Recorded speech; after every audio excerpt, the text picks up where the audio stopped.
Hello, and welcome to the Uber fourth quarter 2024 earnings conference call. All lines have been placed on mute to prevent any background noise. After the speaker's remarks, there will be a question-and-answer session, and if you would like to ask a question during this time, please press star 1 on your telephone keypad. I would now like to turn the conference over to Deepa Subramanian, Vice President, Investor Relations. You may begin. Thank you, Operator. Thank you for joining us today, and welcome to Uber's fourth quarter and full year 2024 earnings presentation. On the call today, we have Uber CEO Dara Khosrowshahi and CFO Prashanth Mahendra-Rajah. During today's call, we will present both GAAP and non-GAAP financial measures. Additional disclosures regarding these non-GAAP measures, including a reconciliation of GAAP to non-GAAP measures, are included in the press release, supplemental slides, and our filings with the SEC, each of which is posted to investor.uber.com. Certain statements in this presentation and on this call are forward-looking statements.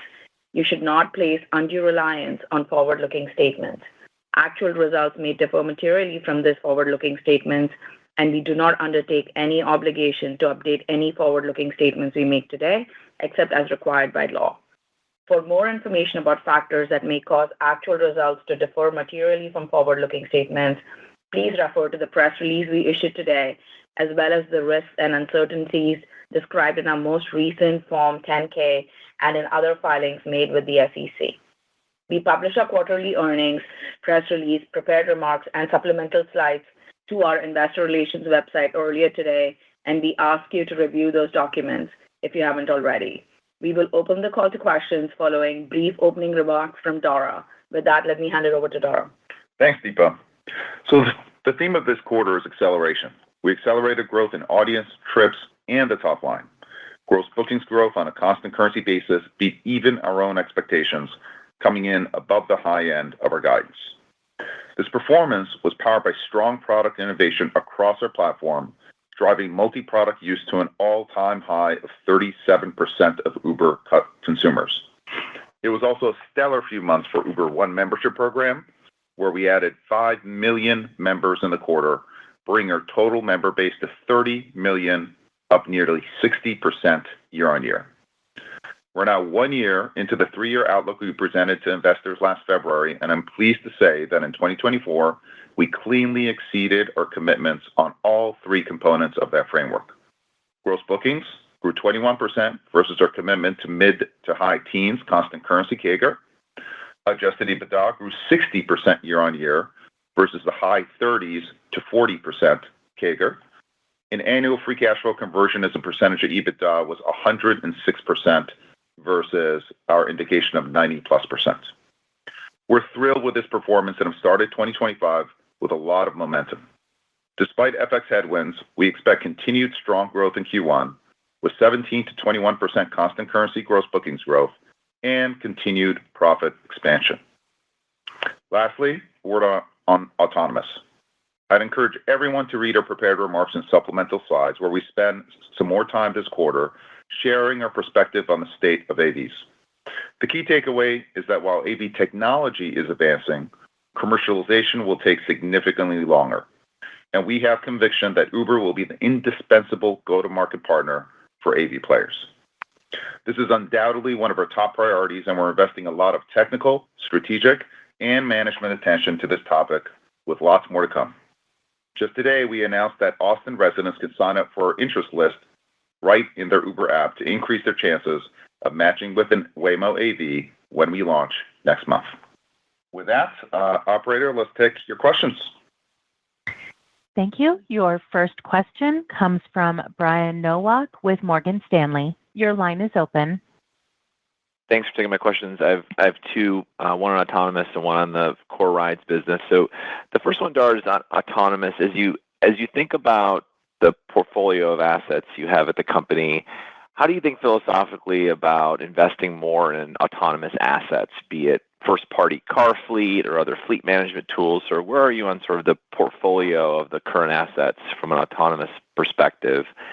And then on the core business, can you just talk to us a little bit about how to think about puts and takes on rides, incremental margins, and sort of profitability in the first quarter and throughout 2025? Thanks.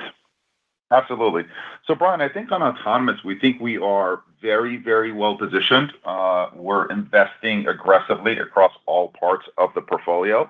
And I think the way that you can think about it is that, every new product that we build, we first build by going out and investing in supply and building out kind of liquidity on the supply side. And you really need that kind of magical liquidity to be able to match kind of variable demand and provide the 5 to 6 minute consistent ETAs in order for the network effects that you see on a local basis for us work. And in autonomous, it's the same thing. Like we did it with taxi, we've done it with low cost, we've done it with high capacity vehicles, we did it for UberX in the past. It's just an investment in building out the supply base to match variable demand, and then the magic happens in a particular city. You'll see that magic in work in Austin coming up in a month. And as far as investments that we make, we're absolutely investing in fleet supply. This is an investment that we made for over a long time. Fleets now represent about 15% of our inventory. So we are very well positioned to have kind of fleets in market that can manage autonomous. We are looking at acquiring kind of depots with the electrification required for charging the fleets, et cetera. And obviously, we are going out with various autonomous players and building out technical partnerships and then talking with OEMs about securing supply as their manufacturing platforms are preparing to get to scale for the next generation of autonomous. So it's a broad investment. It's across a very, very low number of units, so you're not really going to notice it in the P&L. But we do think that this investment is going to prepare us as autonomous starts to scale and as kind of the commercial economics start to be apparent. But even with these investments, which I would term as aggressive investments, you're unlikely to impact the 3-year outlook that we've given you. We think we can. This is kind of the power of and, which is we can deliver and some on the 3-year outlook, and at the same time, we can be investing aggressively in AV supply in every way. Brian, it's Prashanth. I'm going to take the second part of that question, and I think your question was really around the mobility profitability trends and outlook. So maybe I'll start with just a reminder that we want folks to look at the business the same way we do, which is at a total company level. And we're making investment decisions across our segments based on where we see the strongest returns and growth potential. So we're going to continue to invest in mobility consistent with the overall profitability framework that we gave you guys back in February. So I wouldn't read anything into sort of how mobility profitability was, other than we're seeing a lot of opportunities to continue to invest and drive growth. In this quarter that just closed, our EBITDA margin was 7.8% of gross bookings, and that was up 30 basis points year over year. We see continued benefits from supply incentives, leverage on the operating costs, and partially offset some of that tailwind by higher insurance costs, which we've talked about before. But overall, these investments are really helping us put up that strong mobility growth number, which was on a constant currency basis, 24% in Q4. And we saw acceleration in the U.S. So we're leaning into things like membership. I think in the prepared remarks, we talked about 30 million members now. That's up 5 million sequentially, and I think it's up 60% year over year.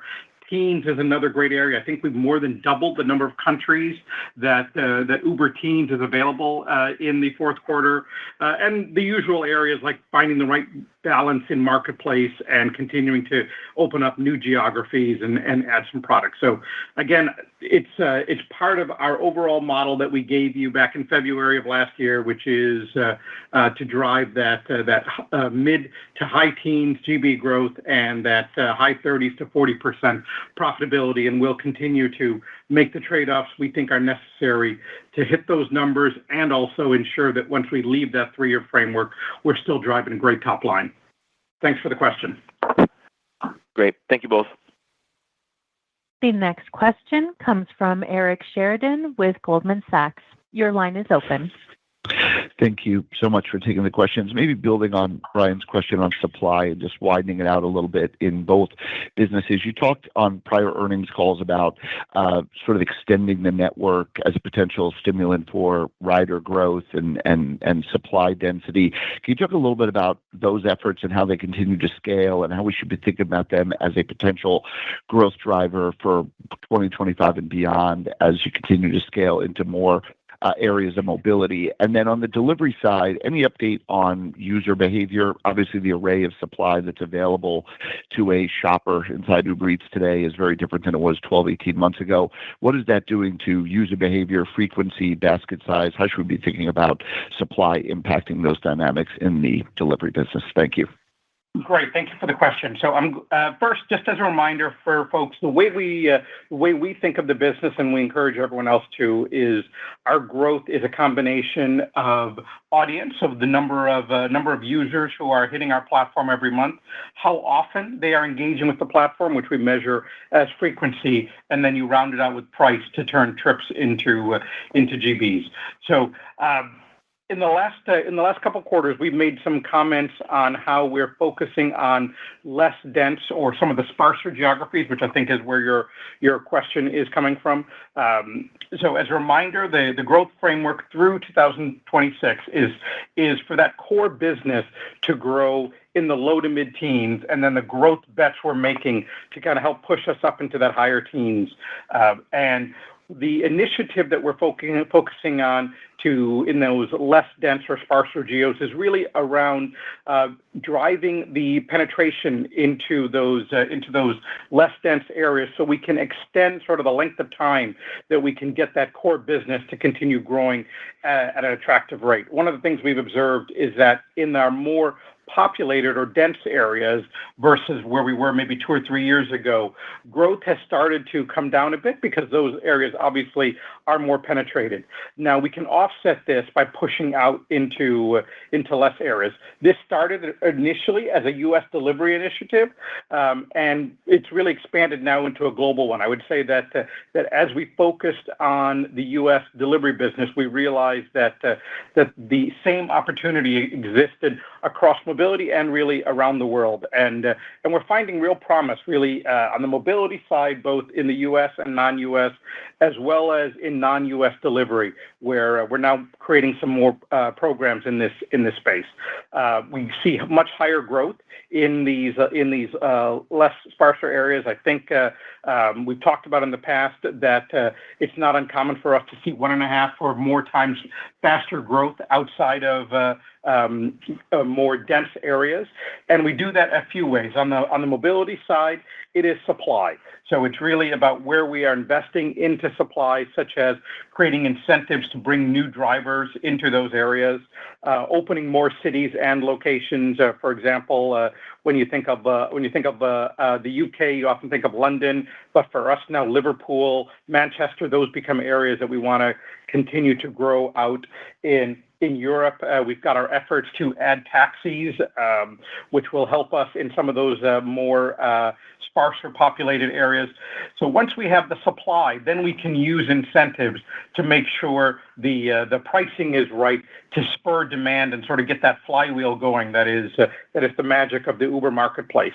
And then on the product enhancements, I would say that the option that we give consumers who are in some of these less dense areas is they can pay with price or they can pay with time.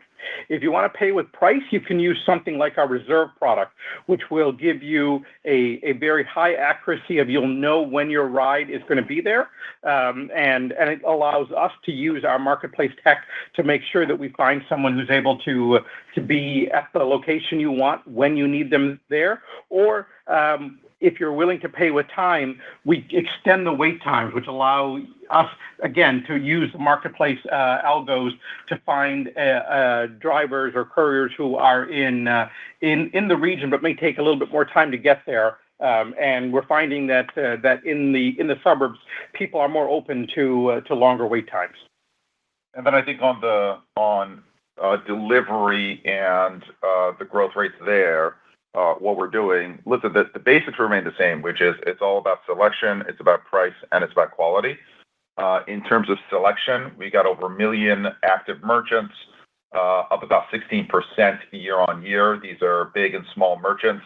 Our sales per merchant continue to increase on a year-on-year basis. But if you look at our total kind of penetration here, in our top 10 markets, we have about a third of the merchants out in those markets. So we think there's a huge amount of runway as it relates to selection. Selection increases conversion, but also brings in new audience once eaters figure out that their great neighborhood audience is available on Uber Eats as well. Second for us is price, and the number of merchant-funded offers, so to speak, to lowering price is at all-time highs. This is a really important initiative in terms of merchants being able to promote on the network and getting boosted in terms of their sort order for that promotion. And then membership, which Prashant talked about, now 30 million members, up 60% year-on-year. Membership essentially effectively is delivering discounts to our most loyal members. So price is actually something that we're very, very actively working on. And then, of course, quality, making sure that our defect rate continues to go down in terms of making sure that every delivery is a perfect delivery. And then on the back-end side, for example, as it relates to shoppers for grocery, we're really focused on the quality of those shoppers. It's a lot easier, for example, just to deliver, let's say, an online food delivery to a home. Shopping for 20 items, 25 items, and getting it perfectly right is much more of a challenge. So we're really shifting our marketplace metrics from cost and efficiency to cost, efficiency, and quality as well. So when you bring all that together, selection, price, quality, increased marketing campaigns, hopefully you'll see our Super Bowl campaign out there. You get a good combination of growth in merchants, growth in audience, growth in frequency, and it's all powered by our push into less dense areas and membership as well. So we're very, very happy with the trends there. You saw delivery gross bookings accelerate quarter on quarter, and we think that's just more evidence that we've got a long, long runway here. All right, next question. The next question comes from Justin Post with Bank of America. Your line is open. Great, thanks. Appreciate it. A couple of questions on the prepared remarks. Dara, you mentioned 9 different AV companies and also OEMs in your prepared remarks. U.S.-centric, we're only really seeing 2 companies with really high visibility right now. Can you talk about how you think the market could evolve from here and why it might not be just 2 companies and what you're seeing globally? And then on the constant currency outlook, I think you did 21% in Q4. You're guiding 17 to 21% in Q1, but also there's prepared remarks about kind of being stable. So maybe talk about what would drive you down to 17, 18% constant currency, or what would cause you to be more at the higher end of the 21% in Q1? Thank you. Sure. I think on AVs, first of all, the opportunity we think in the U.S. and worldwide for AVs is enormous. We estimate that the U.S. market alone is $1 trillion opportunity as you commercialize AV at scale and bring the unit economics down. And while we're incredibly excited in terms of the development of the technology, you see Waymo in market, obviously, who's a terrific partner, and a number of players, including Tesla, trying to get to prime time, so to speak. We think that the commercialization of the technology is going to take way, way longer. And by the time that the technology commercializes all over the world and in the U.S., you're going to see many, many more players get over the finish line as it relates to technology. And just stepping back for a second, and this applies for the U.S. and applies all over the world.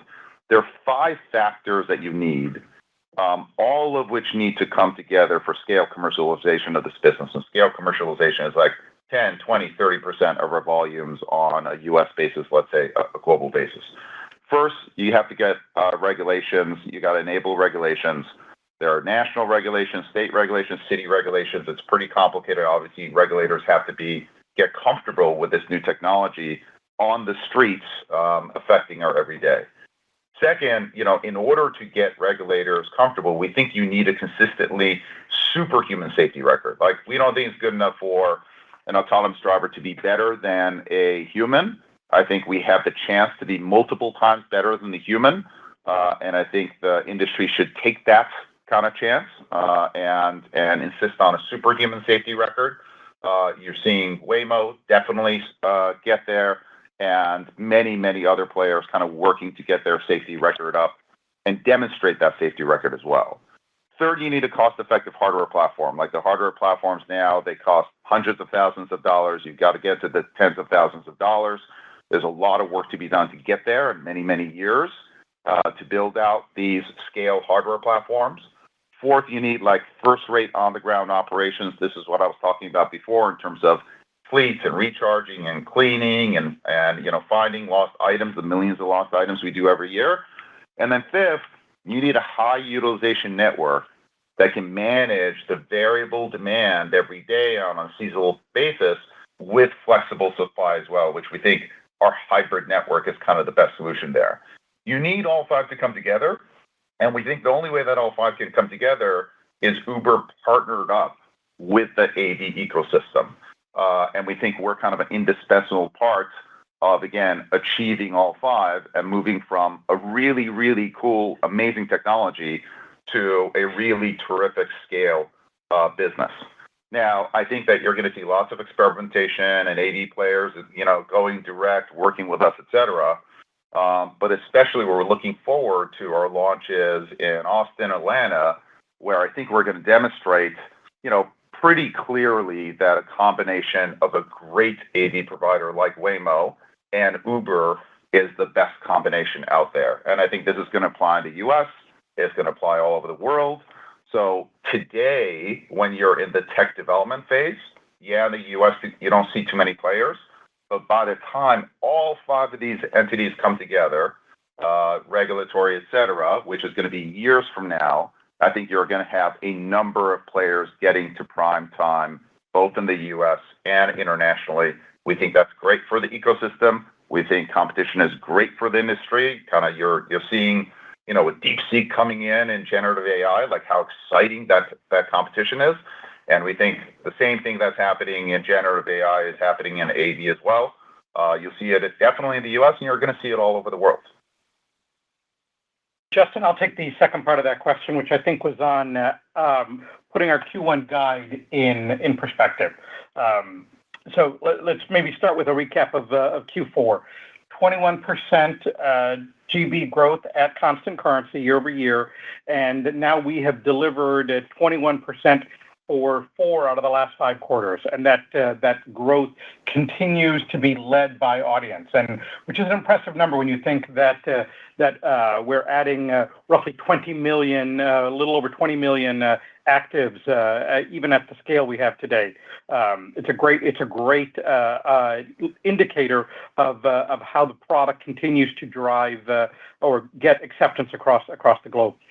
When you look at our Q1 guide, we outlined that it's going to be relatively similar to Q4 on an underlying basis, so that is 17 to 21% on FX neutral GB growth, and great leverage on that with about 33% at the midpoint for EBITDA. So I'll break down some elements of that GB growth to help put it in context. First, our guidance for the first quarter includes us overcoming some notable headwinds. First, we are lapping a leap year quarter from last year.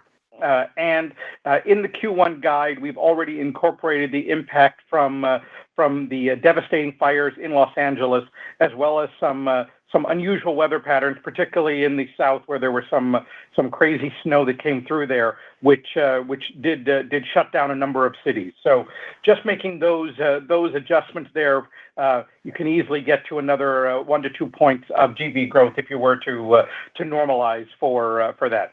Second, we've got the growth in Q1 again, going to be led by audience, similar to what we saw in Q4. So we probably see a little bit of a rinse and repeat in terms of the breakdown between audience and frequency in Q1 versus in comparison to Q4. And third, where I'll spend a little more time just to help people understand, is how to think about foreign exchange within the context of Uber.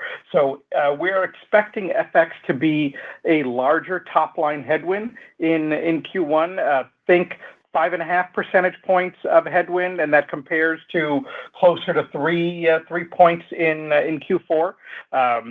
And about half of our GBs come from outside the U.S. And then of those that are outside the U.S., Latin America, which is a sizable region, represents about a quarter of our international GBs. So now, focusing specifically on Latin America, we had a number of countries that saw significant currency depreciation against the U.S. dollar, notably Argentina, Mexico, and Brazil. And these are top 20 countries for us. So we certainly feel the impact of them on the top line. What is helpful for folks to remember with regards to Uber is while we price our trips or our orders in local currency, we also pay our drivers and merchants in local currency. So that creates a natural hedge, meaning that our profit exposure from those foreign currency fluctuations, they tend to be driven by those U.S. dollar denominated expenses, which will be some of our tech organization, our G&A, and other U.S. built cost structure.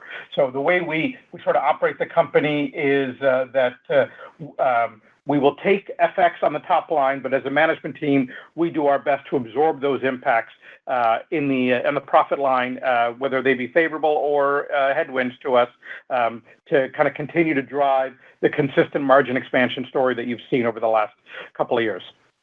And Justin, I just one comment from me. Listen, I think a lot of investors ask how long can Uber keep growing at this scale as fast as it does, and sometimes on planning time we do as well. I'll just remind you that our gross bookings growth rate this year actually accelerated over last year. So this is a business that continues to surprise us pleasantly in terms of the runway ahead. Great. Thanks for All right, next question. the answers. Great. Next question. The next question is from Doug Anmuth with JP Morgan. Your line is open. Great. Thanks for taking the questions. I have two.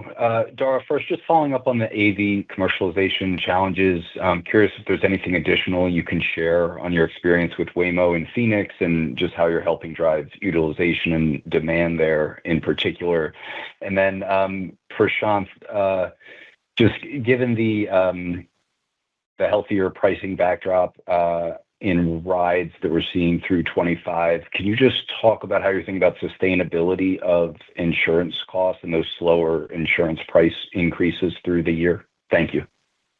Absolutely. So, Doug, in terms of AV, the first thing that I would caution is that the scale of these AV deployments, both for us in Phoenix with Waymo and generally, are really, really small right now. For perspective, like our growth in San Francisco, Phoenix, and LA in Q4 accelerated versus Q3. So just the numbers are really small, and it's very difficult to, get patterning based on these smaller numbers.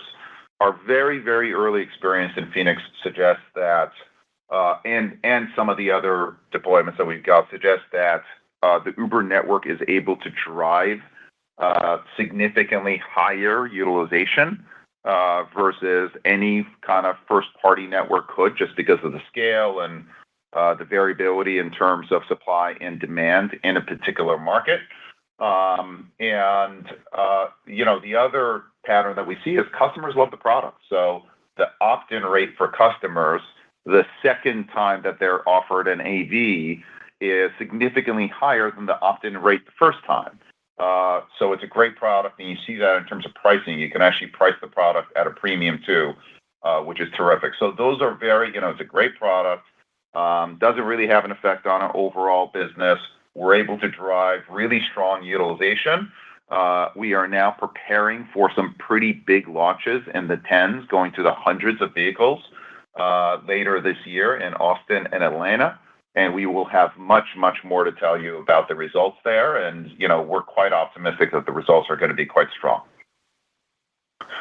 Great. That second question, Doug, on insurance, let me maybe I'll start with a reminder that the U.S. mobility business is required to carry insurance with liability coverage that is often usually much higher than what is required for other modes of passenger transportation. And in some cases, it can be up to 50 times more coverage than what is required in a personal vehicle. So it is a benefit that we provide to our drivers as part of being a contractor for Uber.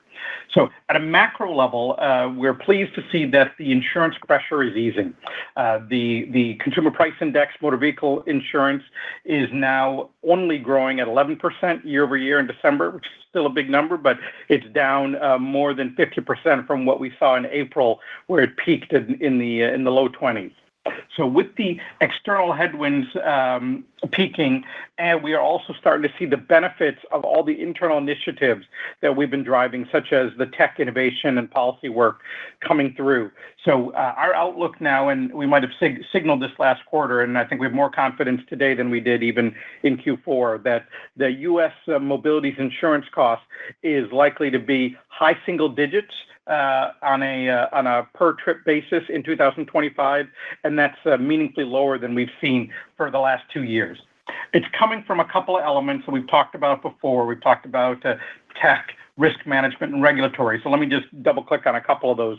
On the tech side, last year we were piloting, and we are now expanding to almost all of our U.S. markets, a driver insights dashboard. And this allows drivers to see more about their driving behavior. And we're pulling data from their phone and the telemetrics on things like speeding, harsh braking, or accelerations, et cetera. And it shows drivers how they can drive more safely to improve their driving score. What we're hearing from drivers is just the ability for them to see that information, which they were not aware of before, is improving their behavior. But to sort of encourage that improvement, we are also expanding the use of our Advantage mode for drivers. And this is where you can actually get higher earnings and better route matching opportunities if you have, among other things, a better driver safety score. So encouraging, giving them visibility to their score, and then sort of encouraging the behavior we want through economics is going to continue to play out through the use of our tech. On the risk management side, we've essentially finalized terms with all of our carriers on the insurance side, and market pricing is stable. So we've got a much better view as we look into 25 of where that is, and clearly having a captive insurance company and being able to offer to self-insure when we don't get the pricing we want continues to give us great leverage in those negotiations. And then lastly, a little bit longer cycle, but it's the regulatory work that we're going on. And you probably see us out in the news in respective markets where we're creating a bit more attention on the need for insurance reform on a state-by-state basis. We are starting to get progress in areas like Georgia, California, New Jersey, with more to come. And just to clarify one of my earlier comments, the growth in San Francisco, Phoenix, and LA comment that I made was for all of mobility. That mobility growth in Q4 over Q3 in those markets actually accelerated our overall mobility business, not just AV. Okay. Thank you, Doug. We'll go to the next question. Thank you. The next question is from Michael Morton with MoffettNathanson. Your line is open. Hey, thank you for the question and appreciate the new remarks on AVs. If I could follow up on a question, on a comment Dara made earlier, and just general business models with AVs. When you talk about securing supply from OEMs, are you speaking about Uber buying cars directly? And then when you're thinking over the long term about potential business models with AVs, could you talk about an agency model versus a merchant model of renting AVs for the day?